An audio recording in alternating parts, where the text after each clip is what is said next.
Hello everyone.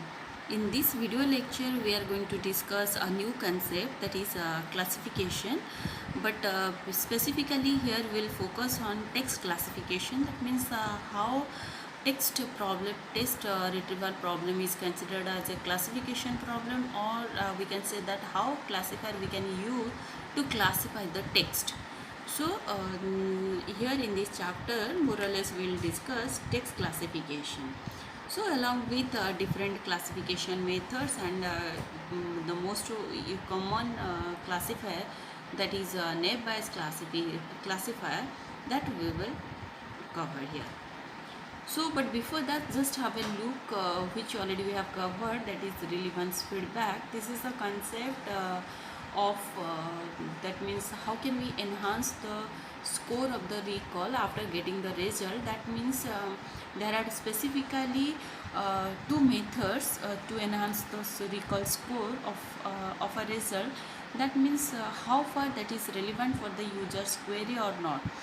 That means this is one method by which we can send out feedback, and through which we can get the better answer, better result from the other end.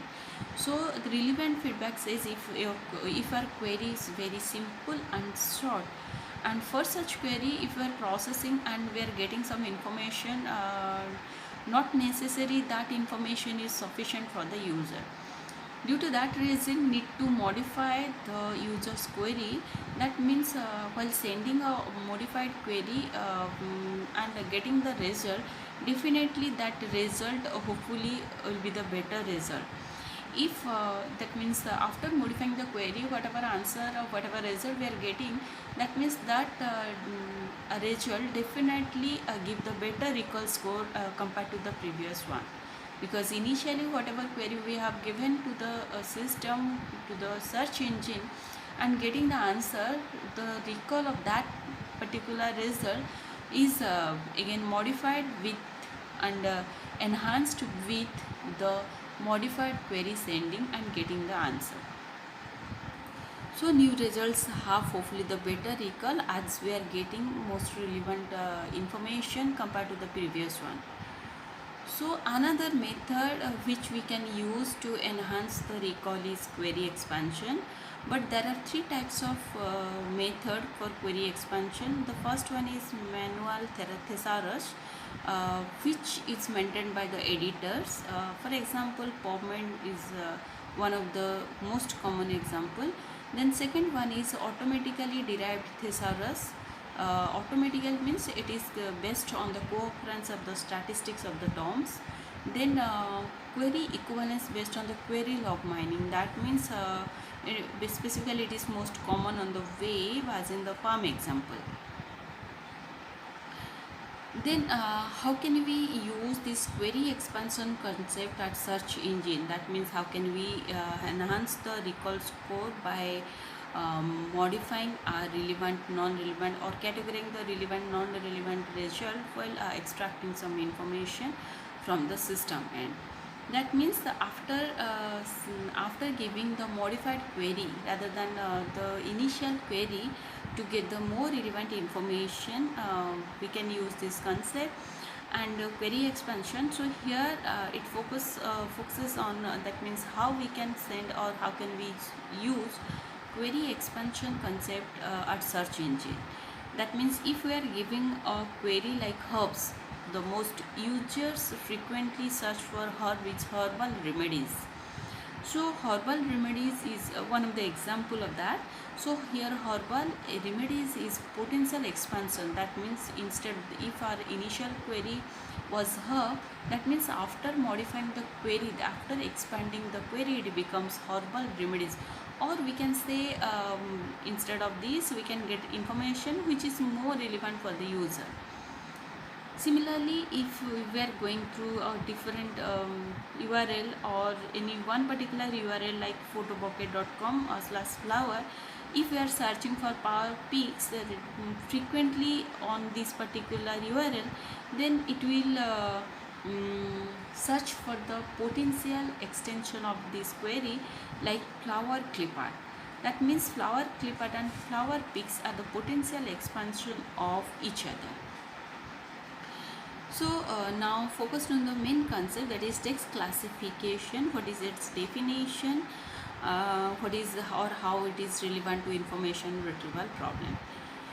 So if we'll take an example, a classification example. The most common, that means web-based classification example is email spam filtering. If in our spam, that means all of us have email ID, and in our email in inbox different spam folder is there, and within spam, that means many such informations are present. Out of those, few are relevant and all others are non-relevant. So if this kind of message is there within the spam, like from that unknown person, and subject is something like real estate is the way gem, something like this, then and the message which is not relevant for us, not at all, so definitely we will not going through it. So we'll just consider this as a bogus or the unnecessary mail which is present within it is. So here the job is of the web search engine, or in a way to classify this whether it is relevant or not relevant. If it is not relevant, so we need to filter it out. If it is relevant, then we need to save and going through in details. The next comes to the definition, formal definition of text classification, and how can we use this in text retrieval problem. So specifically classification is a kind of machine learning approach, and it is a kind of supervised supervised learning. That means supervised learning means where one human is there, or who defines the classes and different labels for the training documents. That means here we need to first design a model, and that model is validated through some training data. After once the model is fixed, then we can use test data to get the better answer. So for this case, that means for text classification problem, if we are considering the training class, then we need to consider few documents of space X. So let us take a document of space X, where documents are represented in this space, typically some type of high dimensional space. So each document is considered as a fixed set of classes. Whether a class means which is classes set is C, and some set attributes are C1, C2, C3. That means what different type of classes are. That means we need to classify that document whether it belongs to class 1, class 2 or class J. That means the classes are human defined for the need of an application. Just like now we have discussed example of spam filtering. In spam, different kinds of mails are present, so we have to categorize whether this belongs to, or this is the this message is the appropriate for the spam or non-spam message. So a training set of D, that means here we are considering the capital D of label documents. Then each label document, D and C means small d is a single document, and small c is one particular class. They all are belongs to a set of document X and a class set capital C. Using a learning method or learning algorithm, we then wish to learn a classifier that is gamma, that maps document to a classes. That means this is a type of learning which is a supervised learning, because a supervisor, that means the human who defines the classes and the labels of training documents. Why so? Because it serves as a teacher directing the learning process. That means we can say that in learning training case, that means here it is a type of supervising learning. In case of supervising learning, there must be a supervisor or a teacher who teaches. That means who directs the learning process. Then what is the application testing? That means for given description D, which is element of capital X, that means small d is a document which belongs to a set of document set which determines a gamma of small d, which is element of capital C. That means through learning process we can classify document D, either it belongs to any class of that class set C. Let us take an example of this. Here it is a classification of topic.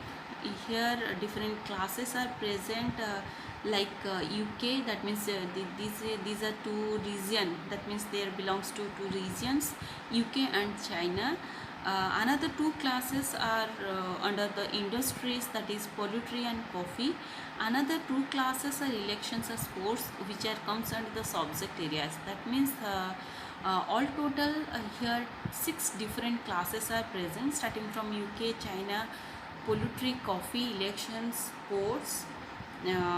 sports. That means 6 different. That means for each class there is a training set. That means in training set each document contains a few mnemonic words. That means if you consider a class of UK, there is a training set of congestion, and the city is London, then Parliament, then Big Ben, Windsor, the Queen. That means if we are talking about a particular class, once we have learned the classification function gamma, then we can apply it to the test set or test data. For example, that means here the new document first provide, that means here in test, that means once our training set is ready and our model is fixed, then we can apply that model for or over training set data.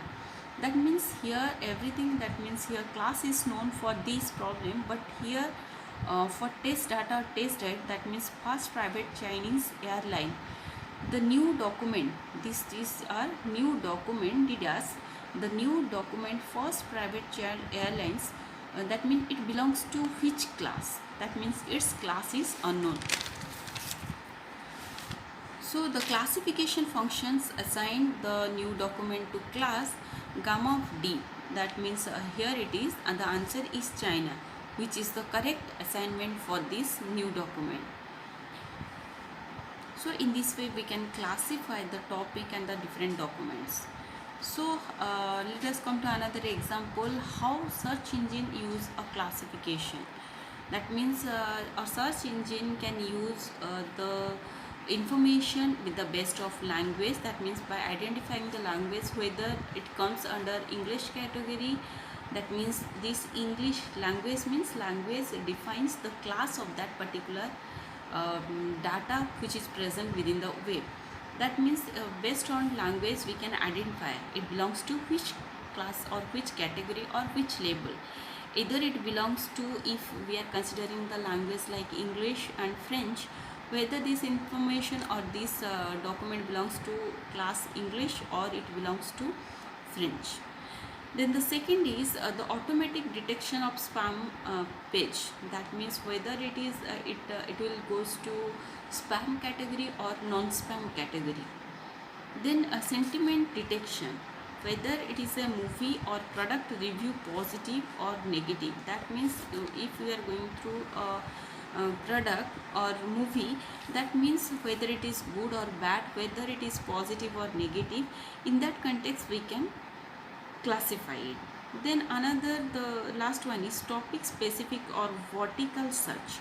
Topic means it restricts search to a vertical, like related to a health, or whether it is relevant to the vertical or not, or it is topic oriented or not. That means in which class it belongs to. But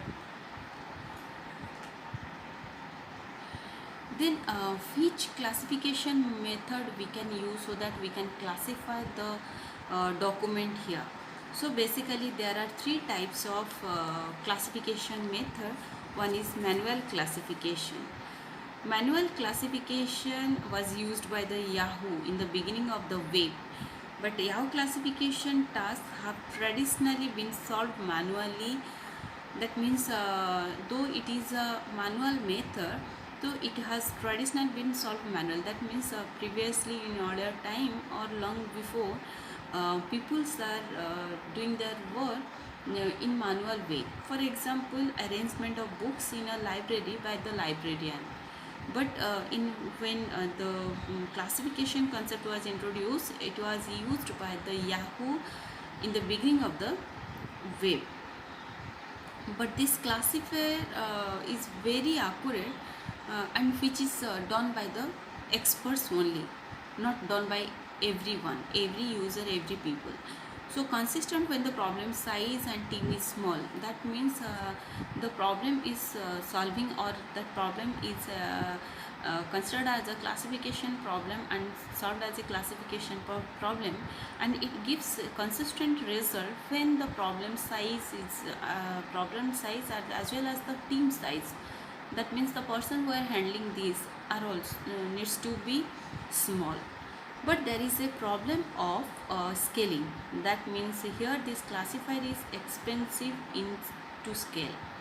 Scaling manual classification is difficult and expensive, as we need automatic method for classification. It is time taking and difficult as well as expensive. Then the second classification method. Second classification method is a rule-based classification method. Rules means mostly it is written by the hand. If we'll take an example, let us take example of multi-core computer chips. That means how we can search this particular multi-core computer chip.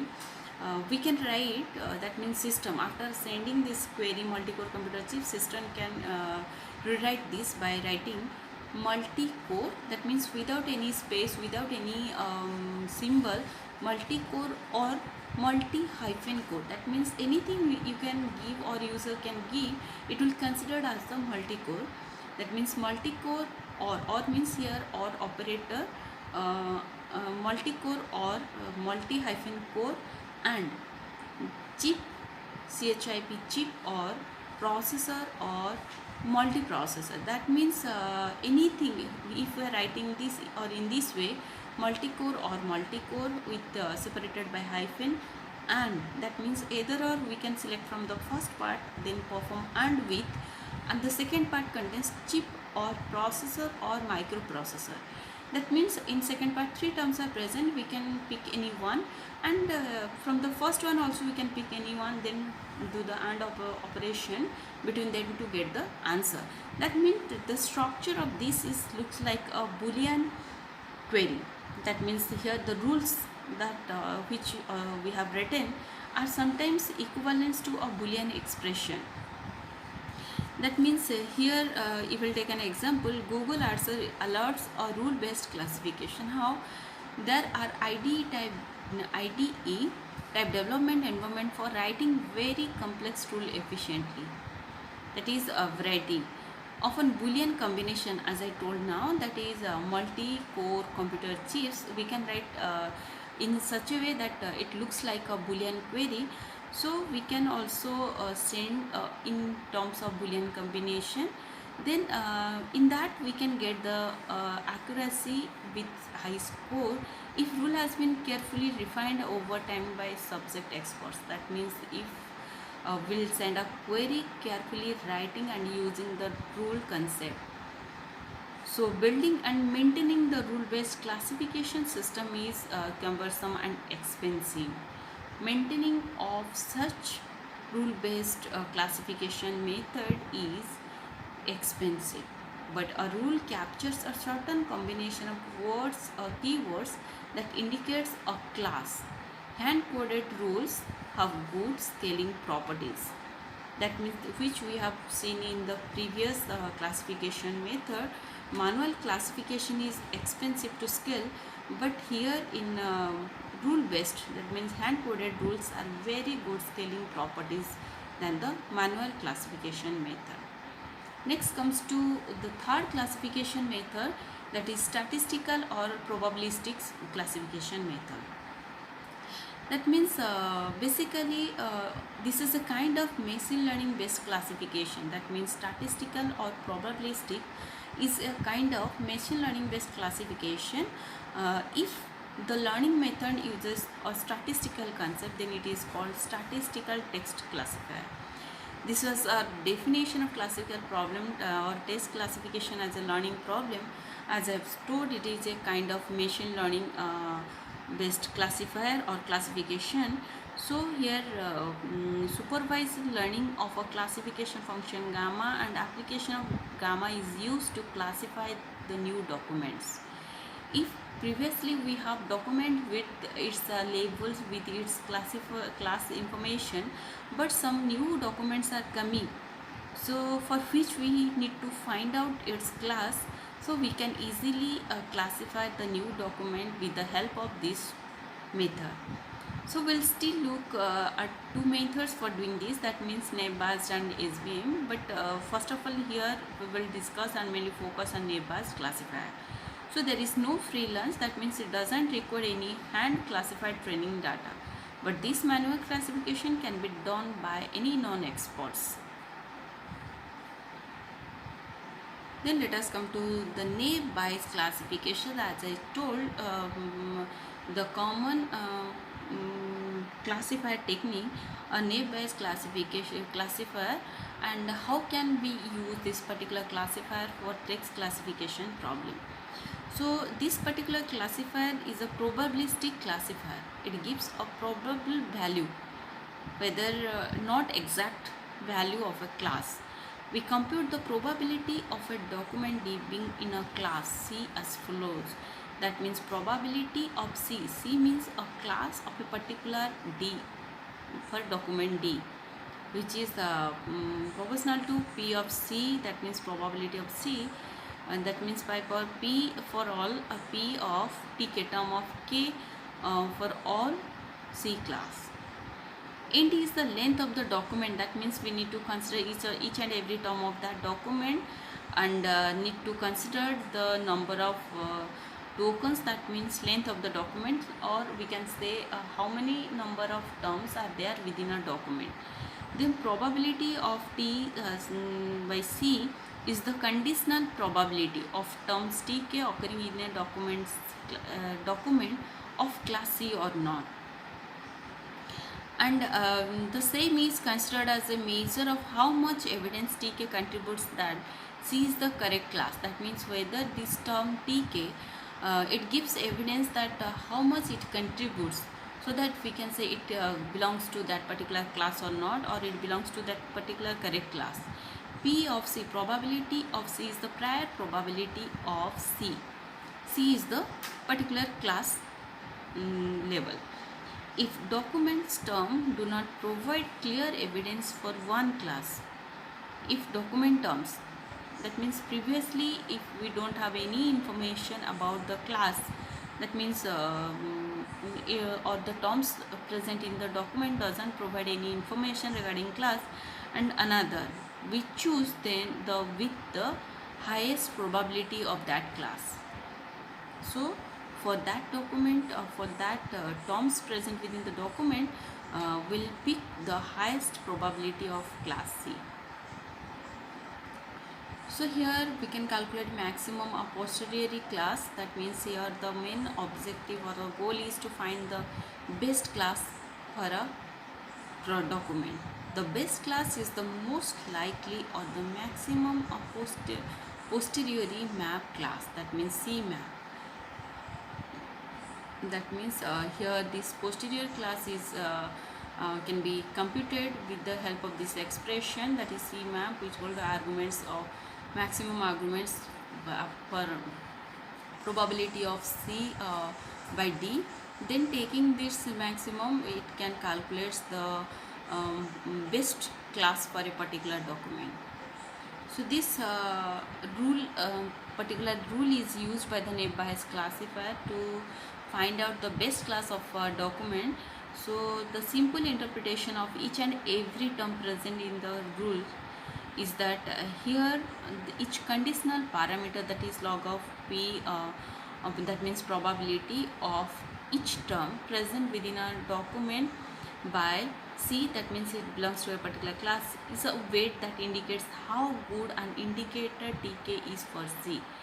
That means this way, if you are taking log of that probability, it indicates that how good in an indicator that Tk is belongs to, or this is for or all about of C.